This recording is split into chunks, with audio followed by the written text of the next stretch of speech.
ngumu sana. Na huo mkataba tuliandikisha ulikuwa unasema, Mheshimiwa Rais, kwamba tuheshimu sheria ikiwemo sheria ya vyama. Ladies and gentlemen, William Ruto, the President of the Republic of Kenya, warned Edwin Sifuna while at George Oduor's funeral. Na nimesikia Sifuna anaongea na nguvu. Wakati unaongea mambo yangu Sifuna, ujue mimi ndio mwanzilishi wa ODM. So naenda polepole kidogo. Yes. Sisi ndio tulianza hii kitu. Ama namna gani? Na unajua ukinisukuma sana nitaitisha mkutano ya founder members ya ODM. Si ndio? Na unajua tukiitisha hiyo mkutano tunaweza kufanyia discipline sisi ambao tulianza chama. Si ndio? So tuendeni mosmos. George Oduor passed on, and may his soul rest in peace. This was Raila Amolo Odinga's personal bodyguard, and as usual, when there is a funeral and politicians are associated, they attend in large numbers and make speeches of all kinds.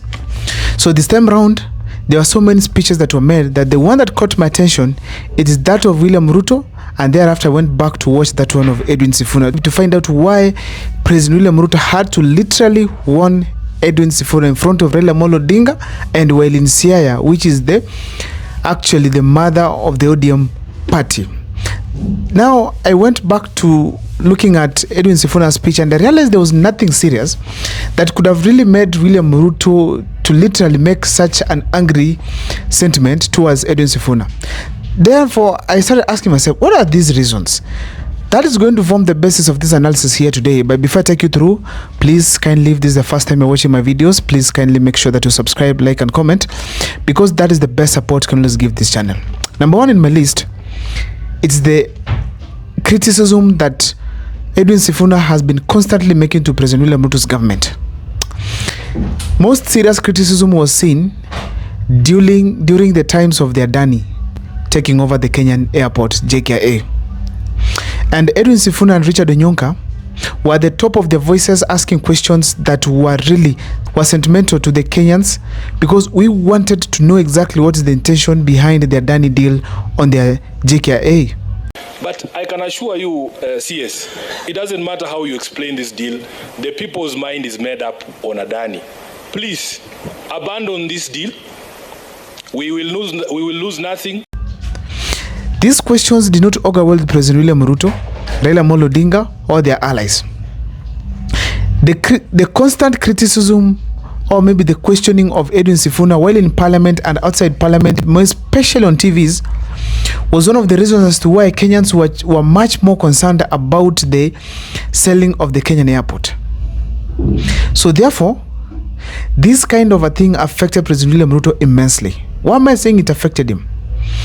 This deal was going to be massive, and it was giving huge amounts of money to the Kenyan politicians, considering the fact that there's a way Adani used to do their deals. And as a result, nobody, especially that one associated to President William Ruto and Adani, wanted it to be lost. Raila Amolo Odinga himself seemed to be a beneficiary, because we had him actually literally support Adani deal, despite the research by Kenyans that Adani deal is not a good company, and despite the fact that there were other allegations in other parts of the country where they are done in the world, where Adani deals were not good. So therefore, the Adani deal was one of the reasons as to why Edwin Sifuna literally actually was criticizing William Ruto's government, and that consequently resulted to William Ruto getting angry with Adani, more especially after the cancellation of the deal. Number two is the 10-point agenda, that one of the broad-based government. We all know that 10-point agenda, basically it was just a show-off to ensure at least Kenyans have at least bought the idea of William Ruto and Raila Amolo Odinga merging their parties. We know there's no serious development that will come out of that place.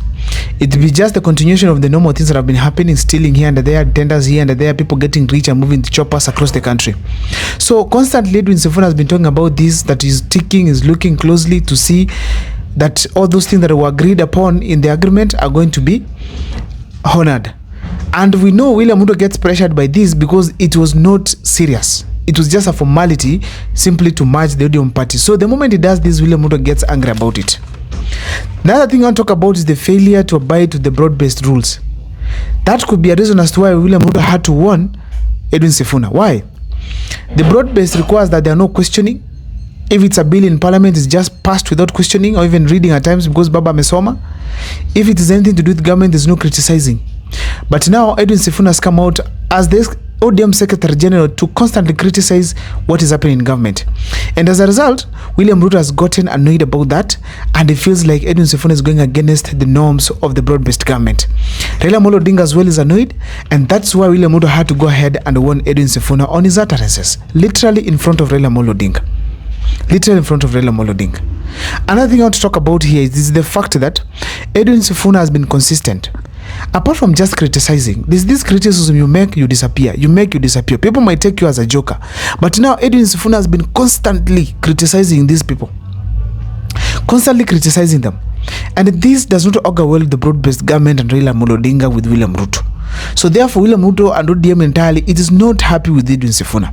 If you want to see what is happening, Junet Mohammed was on Edwin Sifuna until Edwin Sifuna had to answer him in the same event. And to make matters much more worse, Edwin Sifuna has exchanged words with none other than John Mbadi. Apart from that, he has gone ahead to exchange words, of course, with even Opiyo Wandayi. These are right-hand men of President William Ruto, Raila Amolo Odinga, perceived to be technocrats in William Ruto's government. So when this kind of a thing happens, it shows very well that Edwin Sifuna is not acting as per to the expectations of the government, and that the constant criticism is leading the government towards the wrong direction, more especially the perception from the public. The perception from the public. Another thing that we can't rule out that William Ruto could have been annoyed about is the fact that Edwin Sifuna talked about the Butere issue. Butere girls were supposed to perform, and we all know what happened. The government literally tried its best to ensure that the Butere girls do not perform, and indeed they did not perform. The young girls' dreams to showcase their talent were literally cut down. Were literally shut by President William Ruto's men. So eventually they did not perform. The girls just went to the stage and sang the national anthem and left. And the team was happy that they have achieved. Edwin Sifuna came openly and criticized President William Ruto for allowing these kind of things to happen under his watch. He blamed him and blamed his team. William Ruto was literally told this directly by Edwin Sifuna. That is a clear indication that Edwin Sifuna as a man, he is literally facing President William Ruto mercilessly, showing very well that Edwin Sifuna is completely fearless to President William Ruto, does not want to really show. According to William Ruto, it is not respectful. So therefore, they have to literally face him. That's why William Ruto literally was annoyed to just one SG right there and there.